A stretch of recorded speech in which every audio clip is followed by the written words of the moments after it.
Assalamualaikum warahmatullahi wabarakatuh.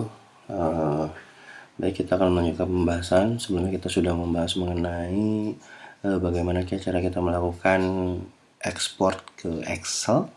Nah, sekarang yang akan kita lakukan itu adalah bagaimana kita melakukan import dari Excel. Artinya kita sudah memiliki sebuah struktur table. Nah, kita memiliki data dari Excel. Kita masukkan dengan menggunakan file Excel, nanti kita akan langsung input datanya melalui hal tersebut. Ya. Jadi kita akan melakukan hal tersebut. Ya, prosesnya hampir sama seperti pada ekspor. Jadi di sini kita melakukan menjalankan artisan PHP artisan make import. Kalau untuk yang ekspor kan kita menggunakan make export. Jadi untuk yang import ini khusus kita menggunakan import. Nanti hasilnya pun kalau kemarin kalau sebelumnya ekspor itu nanti akan menghasilkan folder app export. Kalau untuk import nanti akan menghasilkan folder app import ya. Jadi file untuk ekspor dan import itu dipisah ya. Jadi tidak digabungkan dalam satu folder yang sama ya. Baik, kita akan coba dulu ini. Kita akan coba running dulu. Kita jalankan di sini. PHP artisan make import. Saya akan buat lectures import saja. Lectures import dengan modelnya sama dengan lecture seperti ini ya. Jadi kita akan membuat sebuah import di sini ya. Jadi kita menambahkan data dosen yang sudah ada dengan melalui fungsi ekspornya, fungsi importnya. Ya. Ini kita lihat, ini sudah selesai. Kalau misalnya kita buka, di sini ada yang baru ya. Kita buka saja, ada lecture import. Nah, ini sini. Ini sudah dibuatkan. Nah, hampir sama seperti yang kemarin. Kita ekspornya melalui collection ya, ataupun melalui to array. Jadi di sini pun melalui import itu kita ada beberapa cara. Ada yang menggunakan to model, ada yang menggunakan nanti kalau nggak salah, kalau misalkan dilihat dari dokumentasinya, ini ada import to collection juga, ada import to collection, import to models ya. Jadi karena dikasihnya models dulu, berarti kita akan coba untuk yang models dulu ya. Oke. Sebelumnya di sini saya sudah punya file import yang seperti ini ya. Jadi kita akan coba samakan dengan struktur yang tabelnya sendiri. Tabel untuk dosen, untuk lectures. Di sini kan ada NIDN, nama, status departemen. Untuk created add, updated add, dan deleted add kita tidak dibiarkan saja. Jadi kita pakai untuk 1, 2, 3, 4 kolom utamanya dulu ya. Jadi kita pada NIDN, name, status, dan departemen. Kita masukkan aja dulu 3 row seperti ini ya, 3 baris ya. Di sini ada headingnya juga, kita sertakan heading, jadi biar kita tahu kalau misalkan ini tuh sebenarnya apa setiap kolomnya. Lalu di NIDN itu tidak mulai heading, kita tidak mulai dari row yang pertama, jadi ini berbeda ya. Nah, kita akan coba sebenarnya untuk yang lecture ini kan walaupun model tapi tetap menggunakan array ya. Penggunaannya tetap menggunakan array. Nah, kita menggunakan tadi yang akan kita inputnya itu adalah NIDN. Kita lihat ininya, name, atau di sini nama pun menjadi masalah ya. Nama. Nah, untuk yang key ini harus sama dengan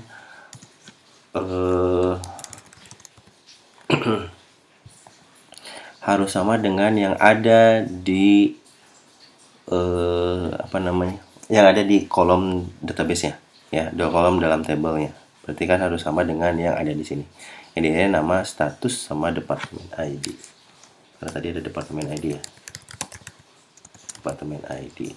Ini ada departemen ID. Oke. Lalu nah, karena kan menggunakan array, masing-masing adalah menggunakan row. Jadi kita gunakan di sini row. Kita bisa sebenarnya menggunakan langsung nomor indeksnya, misalkan indeks yang pertama yang 0, menggunakan indeks yang 1 dan seterusnya. Cuma nanti kita agak kesulitan. Ini sebenarnya row index 0 itu kita mulai dari mana? Sebetulnya row index 0 itu kita mulai dari sebelah sini, dari A. Cuma karena tadi kita sudah menggunakan heading di sini, ya jadi kita akan tariknya berdasarkan headingnya sendiri, ya. Headingnya di sini tadi menggunakan NDN. Untuk yang row itu sama ya, name, status, departemen ID. Name,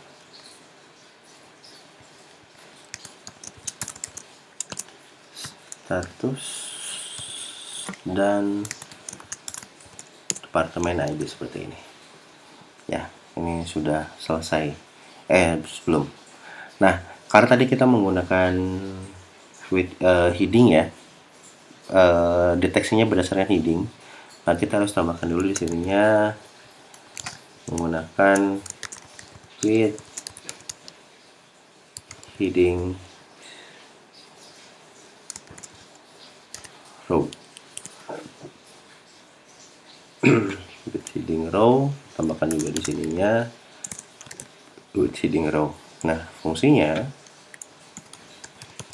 public function heading row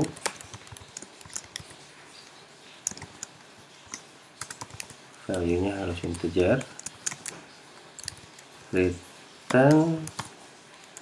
Tadi heading kita mulai dari baris yang kedua ya, jadi baris kedua ini kita set sebagai heading row-nya ya, jadi return 2 seperti ini ya. Nah, kita akan coba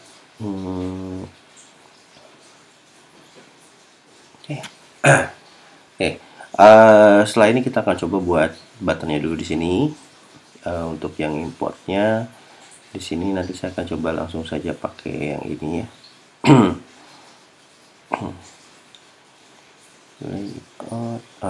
Kita gunakan form control file input. Okay.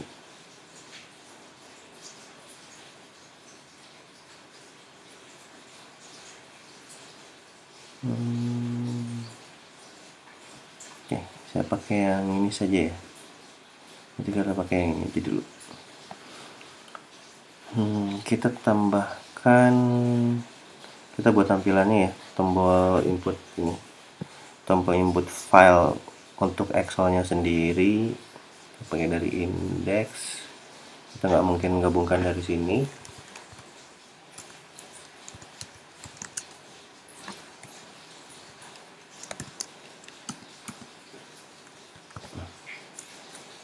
Kita lihat dulu. Ini sudah, tinggal tombolnya ya, button submitnya kita buat di sini.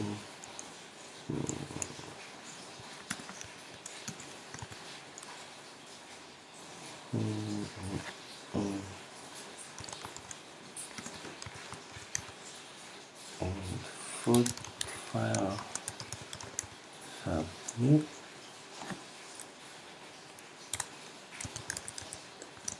Kelas data ini.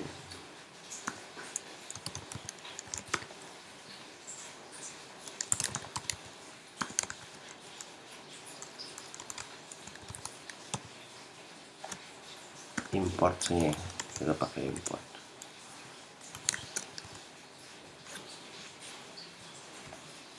Nah, kita akan menggunakan import di sini. Oh iya, karena ini bentuknya form, bisa lupa. Jadi harus buat dulu form di sini. Form action, nanti kita akan arahkan ke lecture import. Metodenya kita gunakan post, karena kita akan menggunakan file, jadi kita gunakan yang type multipart form data. Jangan lupa gunakan CSRF-nya ya, untuk biar tokennya bisa dikirimkan. Lalu kita tutup formnya di sini. Oke, ini sudah. Kalau sudah, berarti nanti kita buat di sini ya. Untuk importnya public function import. Di sini kita gunakan request. Nanti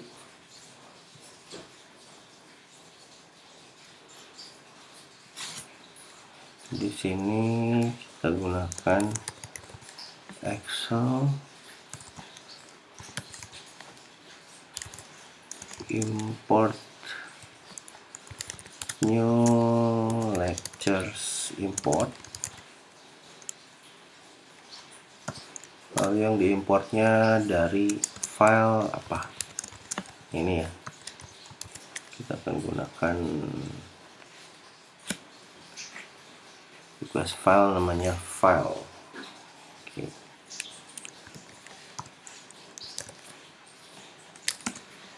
Nanti kita akan return aja, return direct back.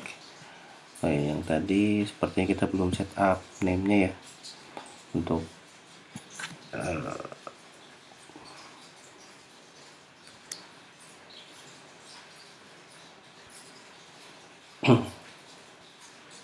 kita nggak usah pakai label deh.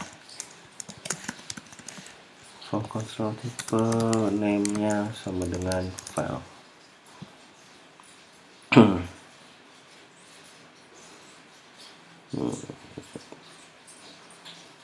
Oke. Dah ya. Ini sudah, tinggal webnya kita import. Yang ini fungsinya juga import, rootnya kita gunakan import ya, PHP artisan case. Oke, ini sudah selesai. Kita akan coba lakukan file importnya. Oke, sebentar, saya akan coba tambahkan sedikit di ininya ya.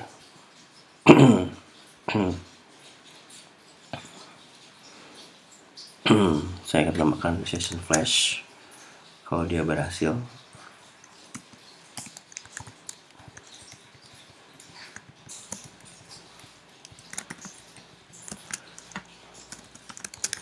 Data berhasil di import saja.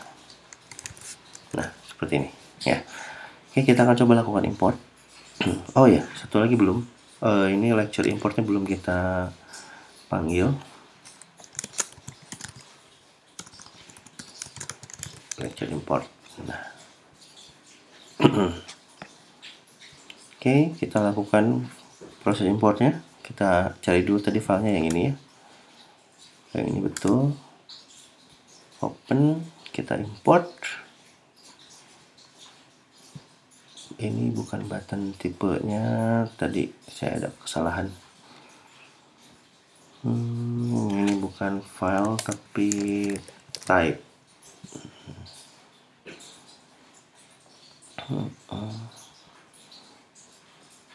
Kita import.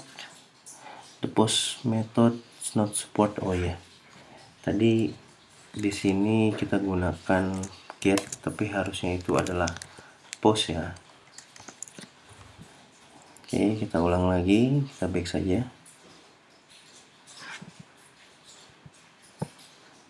Import export lecture not found. Kita lihat di sini.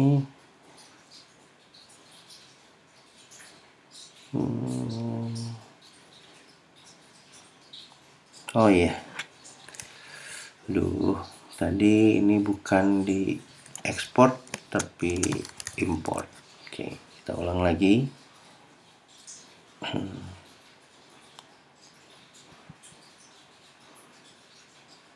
Ini data berhasil diimport. Nah, ini sudah masuk ya. Ini Redcliffe, Rupert Green sama Emma Watson ya. Jadi kita sudah berhasil melakukan import terhadap data yang ada ya. Nah, tadi kita menggunakan array ya, fungsi array, jadi biar cepat aja, jadi karena memang disediakan menggunakan model sebenarnya. Nah, yang jadi pertanyaan, misalkan saya coba lakukan import pada file yang sama, semua import langsung import. Di sini kan akan ada ini ya, duplicate entry, akan terjadi error. Nah, kita akan coba melakukan handling untuk penyelesaian error-error ini. Cara yang pertama, kalau misalkan dilihat di sini ya, through validation, yang paling mudah itu adalah, nah ini, skips on failure ya. Kita akan coba gunakan ini dulu. Kita akan lihat hasilnya nanti. Skips on failure. Oke. Kalau misalnya kita ulang lagi, kita lakukan import yang sama.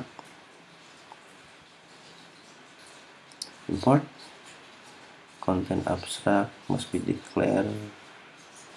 Oh iya, harus ada importable-nya ya. Importable-nya sepertinya kita belum ada tadi. Use importable.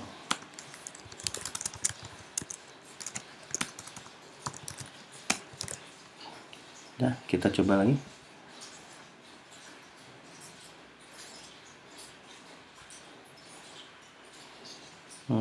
Content abstract method.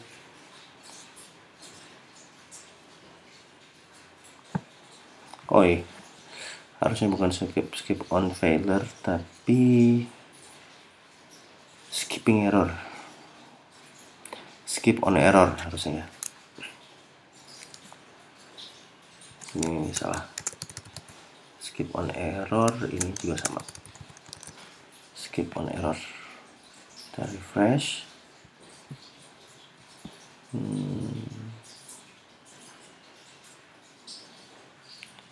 Skip on error ini sudah.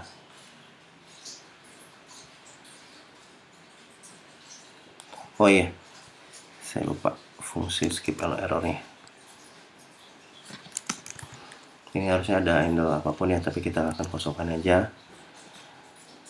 Jadi nanti akan kita lihat hasilnya seperti apa. Import. Nah, karena tadi kita melakukan skip on error, jadinya yang harusnya error itu diabaikan karena tadi kita tidak melakukan apapun di ininya ya, di fungsi skip on errornya. Jadi untuk yang tadi duplikat, karena tidak ada file baru, artinya semuanya duplikat, jadinya sebenarnya tidak ada yang kita masukkan lagi di sini. Ya, jadinya memang seperti ini aja, langsung aja. Jadi tidak ada yang diimport karena yang errornya tadi kita lewati dengan menggunakan skip on error tadi ya. Lalu bagaimana kalau misalkan kita pengen tahu, misalkan ya, data-data ini yang kita inputkan, ini sebenarnya errornya itu yang di mana? Errornya apa, yang sebenarnya errornya itu apa?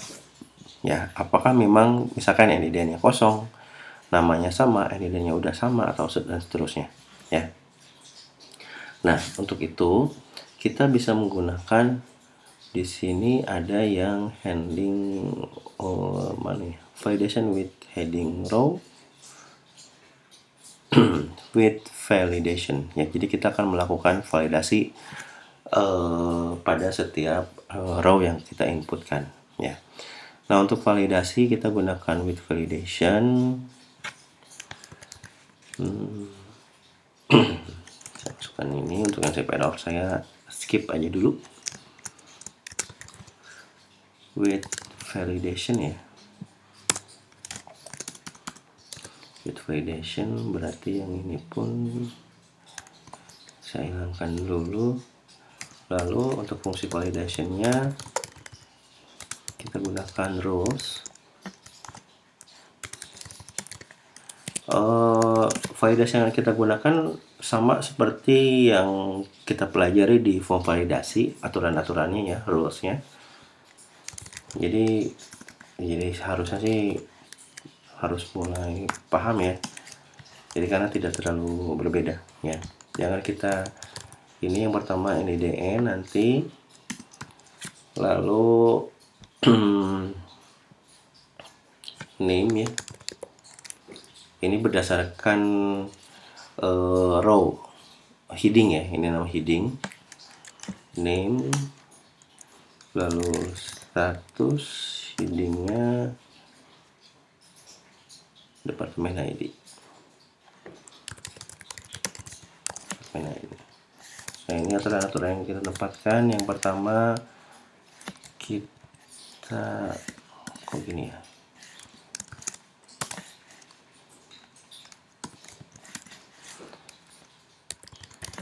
require, karena untuk NIDN jadi kayak memang memiliki aturan agak banyak ya, digitnya harus 8, lalu harus unik. Ini yang paling penting itu adalah yang unik. Unik dilihat dari tabel lectures dengan kolomnya itu adalah NIDN. Nah, seperti ini.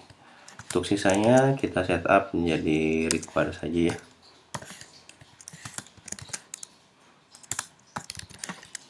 Require ini pun sama, require ya, walaupun sebenarnya bisa kita untuk status itu harus digit 1, untuk si integer dan sebagainya ini bisa sebenarnya ya. Atau kita tambahkan lah, untuk require, untuk status dia harus numerik misalkan, lalu ini pun sama ya, harus numerik juga ya. Nah, ini rule-nya kita sudah buat. Kita akan coba nanti errornya harusnya sebenarnya sudah masuk ke ini ya. Kita kan sudah di awal sudah membuat sebuah ini sweet alert, harusnya errornya masuk ke sweet alert tadi. Kita akan lihat dulu hasilnya.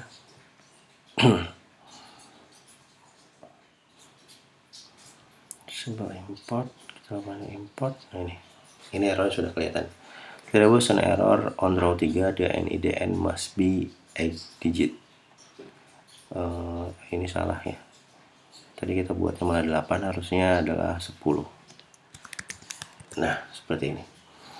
Nah, kalau misalnya kita refresh pun harusnya tetap error karena di sana ada duplikat value dari NIDN sendiri. Nih, the NIDN has already been taken. Dan jadi permasalahan, kenapa ini hanya satu baris saja yang dideteksi, padahal sebenarnya di sini karena semuanya pun udah sama ya. Nah, ternyata untuk pendeteksian errornya validasi ini untuk model itu hanya dilakukan per baris ya. Jadi efeknya ya memang yang dideteksinya pun hanya per baris, jadi tidak langsung semua errornya ditampilkan ya. Nah, ini jadi kesulitannya kalau misalkan menggunakan model. Nah, kita akan menggunakan collection ya. Jadi kita tidak akan menggunakan model. Di sini ganti aja to collection. Nah, untuk fungsi collectionnya kita buat dulu di sini public function collection. Kita lihat dulu ya. Collection,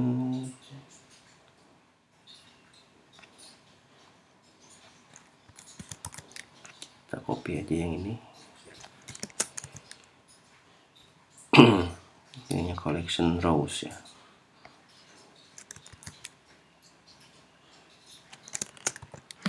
Collection rows seperti ini.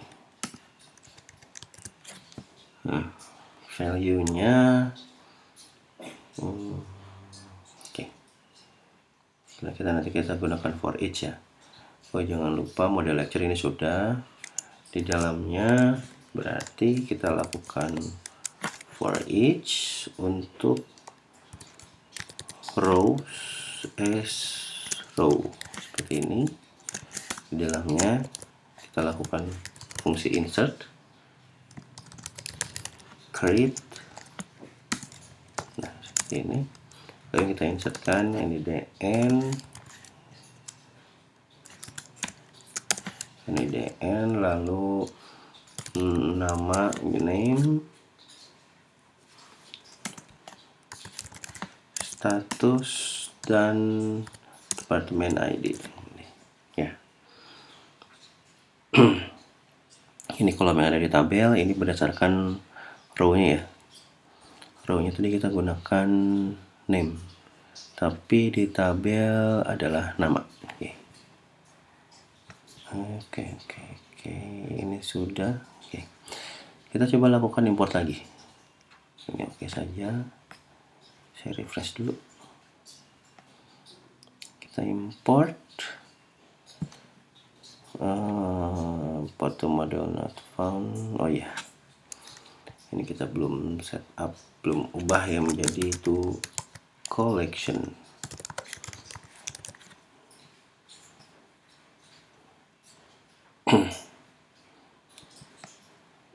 Kita import. Nah ini jadi kelihatan sudah semua errornya ini muncul ya. DDN has been already taken, semuanya sudah di taken. Jadi kalau misalnya kita tambahkan, misalkan statusnya kita hilangkan, departemennya ID-nya hilang juga, name-nya juga ini hilang, tidak ada, harusnya kan ini semuanya require. Jadi nanti muncul semua errornya itu akan ditampilkan ya.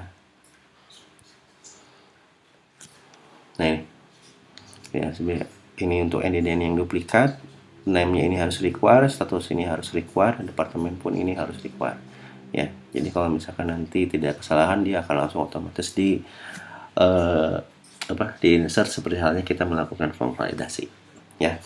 Begitu yang saya bisa jelaskan mengenai fungsi import. Jadi tidak hanya melakukan fungsi import saja, tapi kita juga harus bisa memvalidasi data yang dilakukan importnya itu sudah sesuai dengan ketentuan dari aturan database-nya ataupun tidak ya. Itu salah satu yang harus memang dilakukan dalam fungsi importnya ya.